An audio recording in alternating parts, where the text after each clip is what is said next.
We begin with Franklin Delano Roosevelt's first inauguration.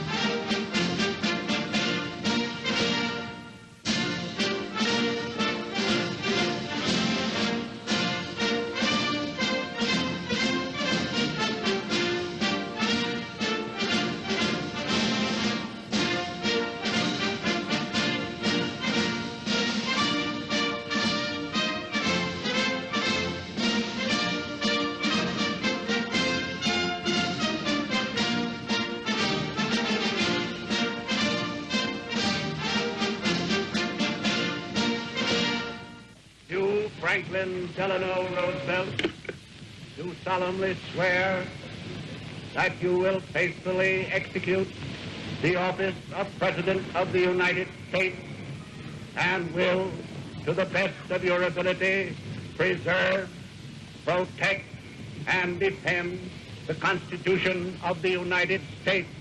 So help you God. I, Franklin Delano Roosevelt, do solemnly swear that I will faithfully execute the office of President of the United States and will, to the best of my ability, preserve, protect, and defend the Constitution of the United States. So help me God.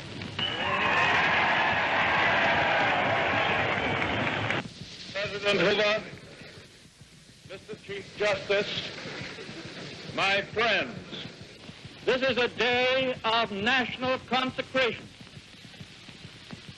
And I am certain that on this day, my fellow Americans expect that on my induction into the presidency, I will address them with a candor and a decision which the present situation of our people impels.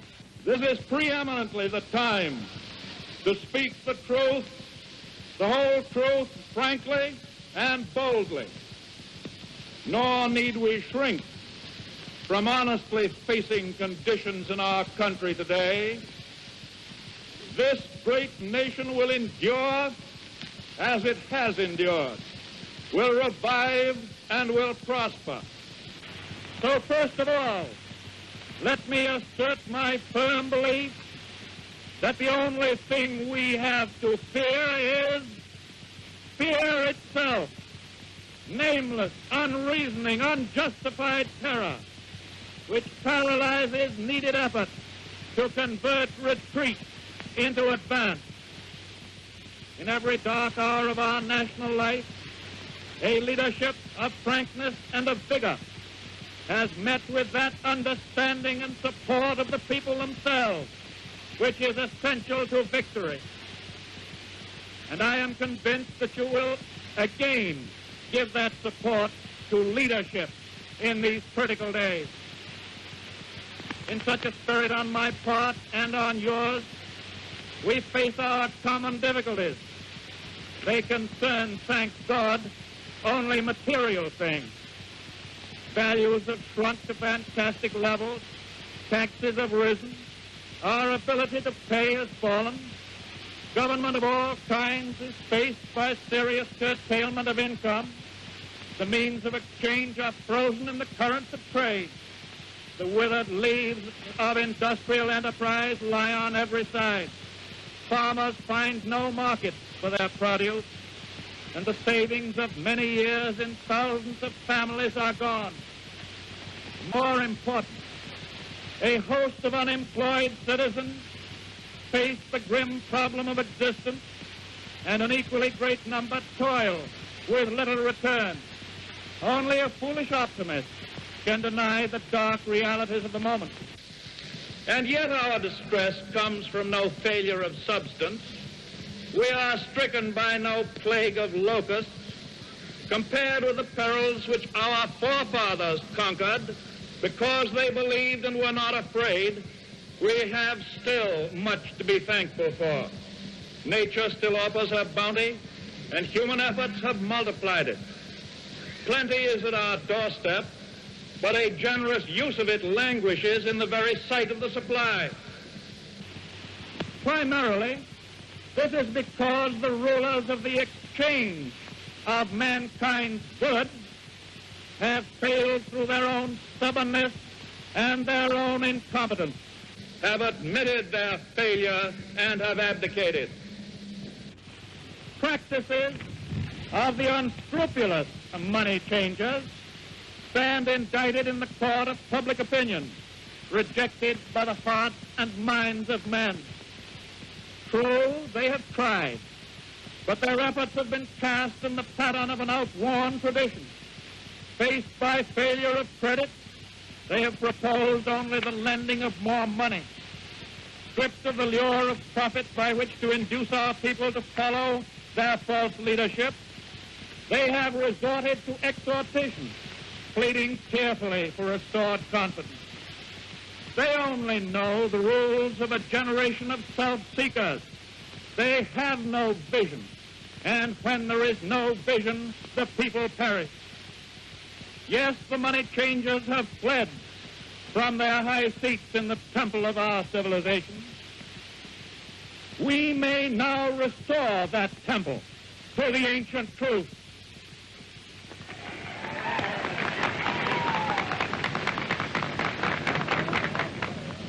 The measure of that restoration lies in the extent to which we apply social values, more noble than mere monetary profit. Happiness lies not in the mere possession of money. It lies in the joy of achievement, in the thrill of creative effort. The joy and the moral stimulation of work no longer must be forgotten in the mad chase of evanescent profit. These dark days, my friends, will be worth all they cost us if they teach us that our true destiny is not to be ministered unto, but to minister to ourselves, to our fellow men. Recognition of that falsity of material wealth as the standard of success goes hand in hand with the abandonment of the false belief that public office and high political positions are to be valued only by the standard of pride of place and personal profit. And there must be an end to a conduct in banking and in business which too often has given to a sacred trust the likeness of callous and selfish wrongdoing. Small wonder that confidence languishes, for it thrives only on honesty, on honor, on the sacredness of obligations, on faithful protection, and on unselfish performance. Without them, it cannot live. Restoration calls, however, not for changes in ethics alone. This nation is asking for action, and action now.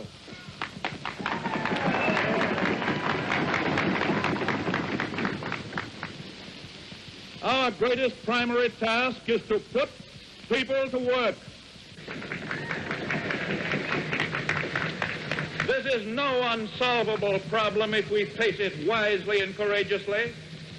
It can be accomplished in part by direct recruiting by the government itself, treating the task as we would treat the emergency of a war, but at the same time, through this employment, accomplishing greatly needed projects to stimulate and reorganize the use of our great natural resources. Hand in hand with that, we must frankly recognize the overbalance of population in our industrial centers, and by engaging on a national scale in a redistribution, endeavor to provide a better use of the land for those best fitted for the land.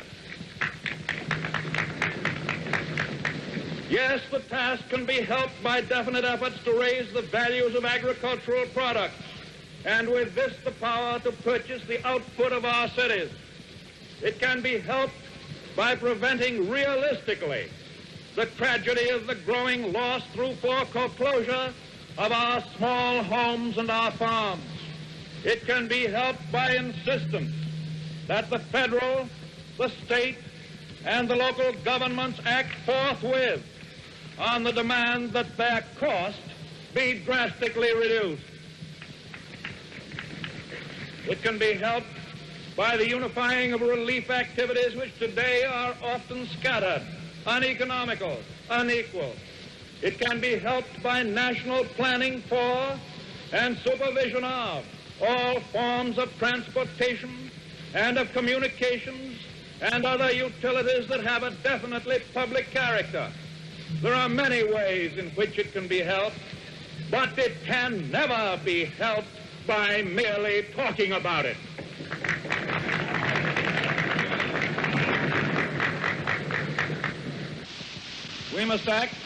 We must act quickly. And finally, in our progress towards a resumption of work, we require two safeguards against a return of the evils of the old order. There must be a strict supervision of all banking and credit and investments. There must be an end to speculation with other people's money.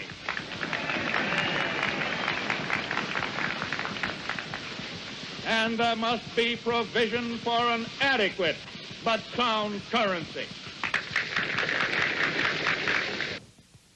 These, my friends, are the lines of attack I shall presently urge upon a new Congress in special session detailed measures for their fulfillment, and I shall seek the immediate assistance of the 48 states.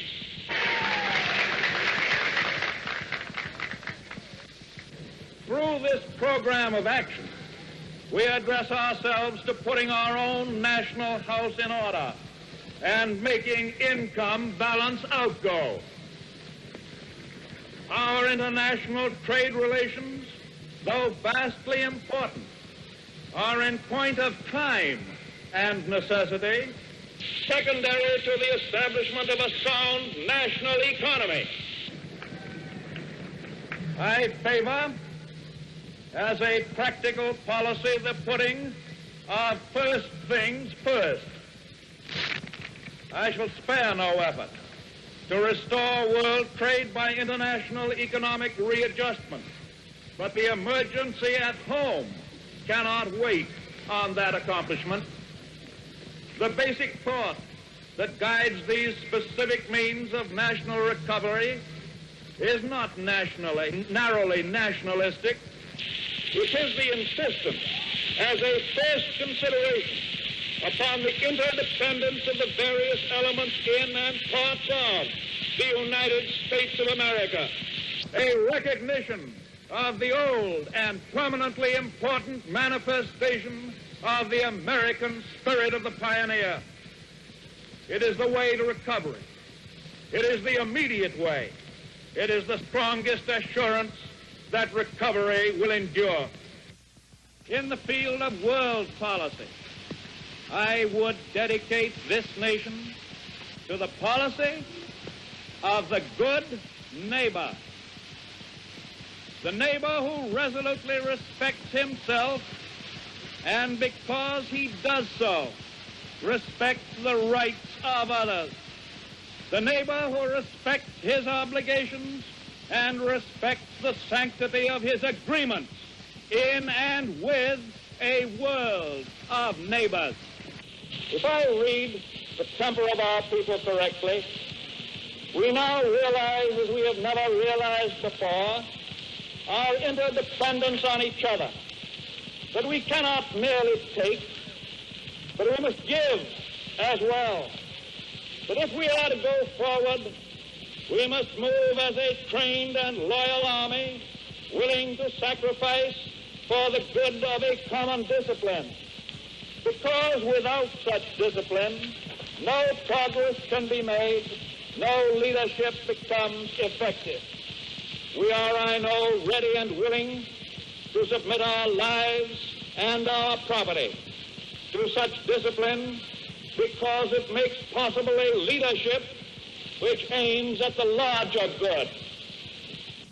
This I propose to offer, pledging that the larger purposes will bind upon us all, as a sacred obligation, with a unity of duty hitherto evoked only in times of armed strife. With this pledge taken, I assume unhesitatingly the leadership of this great army of our people, dedicated to a disciplined attack upon our common problems. Action in this image, action to this end, is feasible under the form of government which we have inherited from our ancestors. Our Constitution is so simple, so practical, that it is possible always to meet extraordinary needs by changes in emphasis and arrangement without loss of essential form. That is why our constitutional system has proved itself the most superbly enduring political mechanism the modern world has ever seen. It has met every stress of vast expansion of territory, of foreign wars, of bitter internal strife, of world relations. And it is to be hoped that the normal balance of executive and legislative authority may be wholly equal, wholly adequate to meet the unprecedented task before us. But it may be that an unprecedented demand and need for undelayed action may call for temporary departure from that normal balance of public procedure. I am prepared, under my constitutional duty, to recommend the measures that a stricken nation in the midst of a stricken world may require.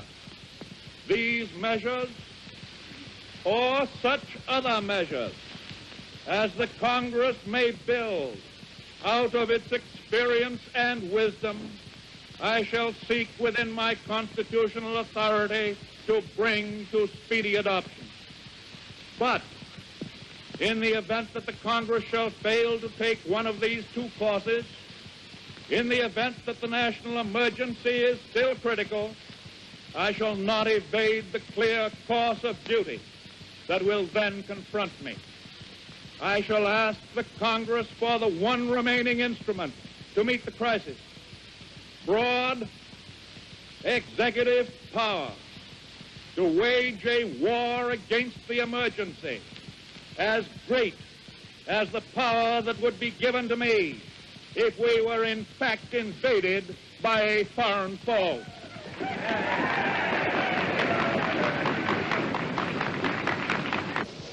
For the trust reposed in me, I will return the courage and the devotion that befit the time. I can do no less. We face the arduous days that lie before us in the warm courage of national unity, with the clear consciousness of seeking old and precious moral values, with the clean satisfaction that comes from the stern performance of duty by old and young alike. We aim at the assurance of a rounded, a permanent national life. We do not distrust the future of essential democracy. The people of the United States have not failed. In their need, they have registered a mandate that they want direct, vigorous action. They have asked for discipline and direction under leadership.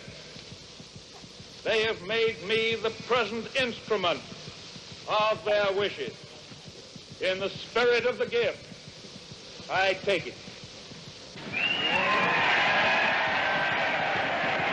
In this dedication of a nation, we humbly ask the blessing of God. May He protect each and every one of us. May He guide me in the days to come.